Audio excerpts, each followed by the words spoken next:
From Software's Hidetaka Miyazaki says Elden Ring 2 is not being considered. Ubisoft is shutting down XDefiant in 2025 along with 2 studios, and rumoured Switch 2 accessories are already being sold online. All of that on the TripleJump Gaming News. Well, hello everyone, welcome in. I'm Ashton, but this is James Jenkins. Hello. Everyone is down with the sickness. That's right. So James is stepping in as a soldier that he is to help us with the news today, which I think is a very interesting bunch of news that we have got at the moment. Lots of rumours, lots of maybes, one definite closure. But we're starting things off with From Software, news from them.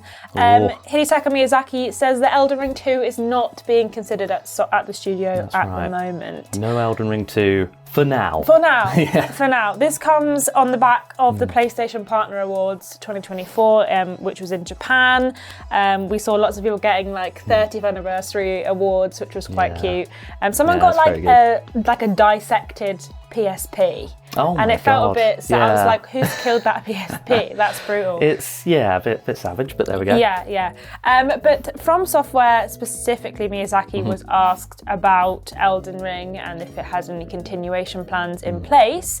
And what did he say, James? Well, at these PlayStation Partners Awards, he said that we're not really considering developments such as Elden Ring 2 at this point, but he's also open to returning to the Elden Ring franchise in some form in the future. Yes. The projects in development are works in progress, but they're apparently diverse in nature. So we know that they kind of have a bunch of stuff. You've got like Armored Core, you've got your Souls like. They're not purely Souls, although the most recent Armored Core was kind of Armored Core, meets Souls. Yeah, apparently. That is true. Yeah, you got to wonder what sort of things are they diversifying, and is that maybe moving away from their strengths? Yeah, maybe. Yeah. I mean, From Software have a long history of making great games, and I'm sure that whatever they do next will be grand. I know that people are hoping for another Dark Souls game. I think a lot of people, poor Bloodborne fans, are hoping for Bloodborne. Chomping at the bit. I mean, we saw Sony is still teasing them. I mean, like it ended on like the 30th anniversary video saying like, that was particularly "Thank you cruel. so much." Ended on Bloodborne. I think it said like for your persistence or something, and it's like Jesus Christ, like guys, you can't keep sticking the knife in like this. Yeah. This is too brutal. I mean, maybe they are working on a Bloodborne. Like let's. We just said it last week when we were talking about this. Let's keep our fingers crossed. Let's hope that maybe Bloodborne is coming. We never know. I think it's really funny that people are asking about an Elden Ring 2 already. I think, there needs to be some time. And considering how massive that game was, like even the DLC was so big, it's considered as, its own Game of the Year contender. It's, which is, potential controversy depending on which way, which side of the coin you fall on that one. But exactly. We'll see what comes out of From Software, but at the moment, no Elden Ring 2, which I'm fine with that. Because I don't mind. I'm fine. I never played Elden Ring. It wasn't my bag. I love Elden Ring, and I still haven't gone round to playing the DLC yet. And that could be the game of the year. The game of the year that requires a previous game of the year to play. But that's exciting times. I think let that settle for now, and then see what else they're cooking up. Maybe we'll hear more at the Game of the Year awards. Maybe a Sekiro too. The Game Awards, maybe that's true. Well, on to something we know is definitely happening. No maybes in this question. Ubisoft is shutting down XDefiant next year, and it's also shutting down its studios in San Francisco and Osaka, as well as shutting things down slowly in Sydney. Yes. Apparently up to 277 employees losing their jobs. It just keeps getting better. It's more layoffs. And just before Christmas. It's the worst time. I was going to say, it's perfect timing for December. Ubisoft just, going through some terrible times and insisting on, continuing the terrible times for everybody out there. So if you don't know what XDefiant is, it was their free-to-play shooter that came out beginning of the year last year? It was sort of maybe like March or April time. I played it when it came out, actually. I tried a little bit of it. It was one of your free-to-play FPSs. It wasn't necessarily anything super special from Ubisoft, and it was okay. shockingly, in a year where first-person shooters have done so well, it didn't do very well. So the Chief Studios and Portfolio Officer, Marie-Sophie de Wabert, excuse me if I pronounced your name wrong, Marie-Sophie, revealed in an email sent to all employees that the shooter was not able to attract and retain enough players in the long run to compete at the level we aim for in the very demanding free-to-play FPS market. Unfortunately, this continuation of XDefiant brings difficult consequences for the teams working on the game. Even if this was in the email to the employees, you should know, even if almost half the XDefiant teams worldwide will be transitioning to other roles within Ubisoft, this decision also leads to the closing of our San Francisco and Osaka production studios and to the ramp down of our Sydney production site, with 140 people departing San Francisco and 134 people likely to depart in Osaka and Sydney. And they said, thank you for your work and contributions, and please know we're committed to supporting you during this transition.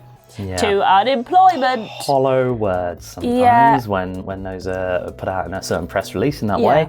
Well, an email, but it's very press release sort of language, isn't it? But, and then, just when you think like, hey Ubisoft, hey world, maybe these first-person, always online shooters aren't like, going great. She turns around and she says, developing games as a service experiences remains a pillar of our strategy, and we've achieved significant success like Rainbow Six, The Crew, and For Honor, among others. It's a highly competitive market, and we'll apply the lessons learned with XDefiant to our future live titles. That's it. I mean, wasn't they in hot water recently about The Crew? Semi-recently, The Crew shutting down. Yes, and, The Crew and The Crew 2, yeah, so which have now gone back on. Again, it's significant successes is used there with some leeway, but I mean, for all accounts, Rainbow Six Siege has done very well and stuff like that. So yeah, absolutely.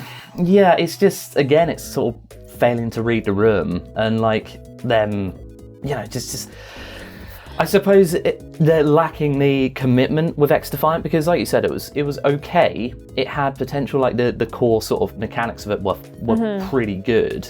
But there just wasn't anything there, no meat on the bone. Yeah, I mean, it's been given a bit more grace than, say, Concord was. It's not closing down until June 3rd, 2025. It's given more than 2 weeks, so that's not there's too a little bad, bit more time to like get your teeth into it, and it's also going forward with the release of the Season 3 content that they've developed. Yes. I think the thing about this is, and the thing we see a lot of the time is that these studios and these companies, like what happened with Concord and PlayStation, they'll reference a game that did well, which is great.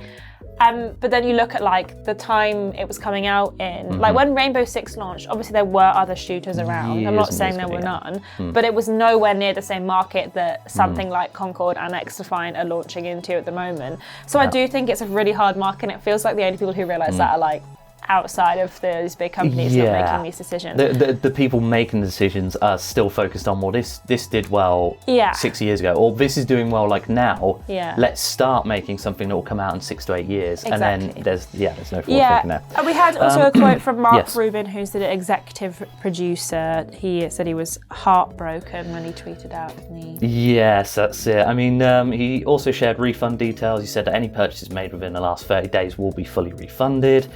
And that those that purchase the Ultimate Founders Pack will also get their money back, so that's nice. Refunds should automatically happen within 8 weeks. He did also say, not that long ago in October, that he took to social media to rebuke any claims that the shooter would be calling it a day once his current roadmap comes to a close. So he says, I've literally been in meetings as of last week to discuss our year 2 plans.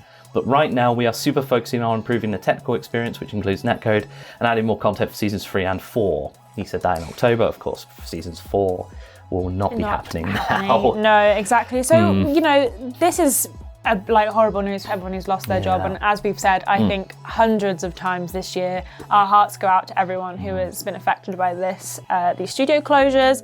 I do think that it's a very interesting. You can't download or purchase the game anymore. It's being phased out.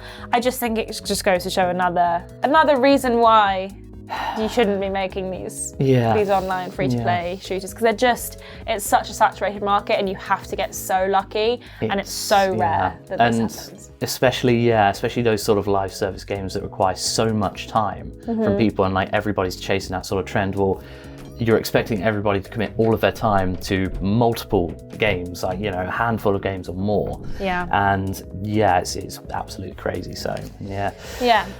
Lastly then, James, something crazy is going on.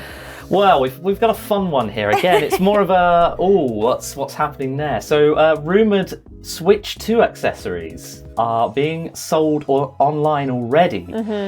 So vendors on the China-based e-commerce website Alibaba have already started selling accessories that are apparently compatible with Nintendo Switch 2. Now, this is Alibaba, which has been known quite famously for like not necessarily having real things on it. No. It's very much like the Temu, Shein, it's that sort of level, realm of like, this is what it looks like in the package when it comes, and it's like a printout of a t-shirt. Do you know what I mean? Like, so this is obviously, take this with a pinch of salt, but apparently we've got carry cases and screen protectors, which, if genuine, confirm that like it's a larger device than the current one. It's one of those where, okay, we'll obviously take the initial news with a pinch of salt, but there's some clues to be found there. There's some digging into what could be for the Switch 2. To be honest, like it's not super unlikely that it will be a bigger Switch like what we've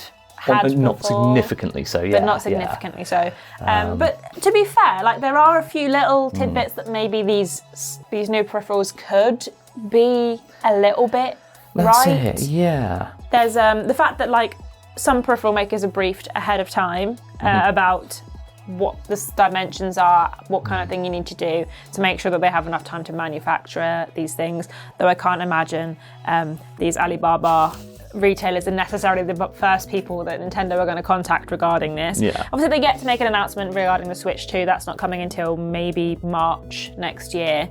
Yeah. But also, we have had some leaks on, like, FromSoft about the Switch 2, which could also inform these creations. I mean, it's the images are unverified, but like, you know, one source has told VGC that the pictures match what the company had told partners to expect from a design. So there's some level of it could be legit. This is regards to the Switch 2 leaked images that came out. But also we've seen that like these are like reports of an early design have come out, and also we've seen that patents would suggest that the screen would be an 8-inch screen, which is larger, and they're opting for a magnetic attachment for the controllers going forward. So we have seen like little tidbits of information regarding like what the Switch 2 might look like, how big it might be, how it might work.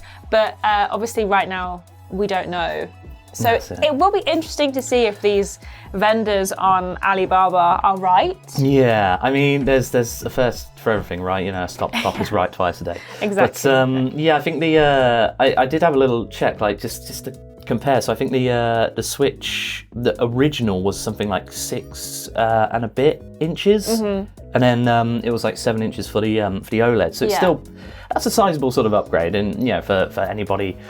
It kind of falls into that whole, maybe I'm focusing on this because I recently upgraded my phone, but you know, you look at phone upgrades and it's like, okay, so that's 0.2 of an inch bigger. Like these things do matter to a degree, but then, you know, I think the most important thing is going to be like the tech details. The actual hardware. Yeah, exactly. So we'll see if these are right. If you fancy preemptively buying yourself a maybe Switch 2 compatible screen protector or carry case, then you can do that on Alibaba if you feel the need.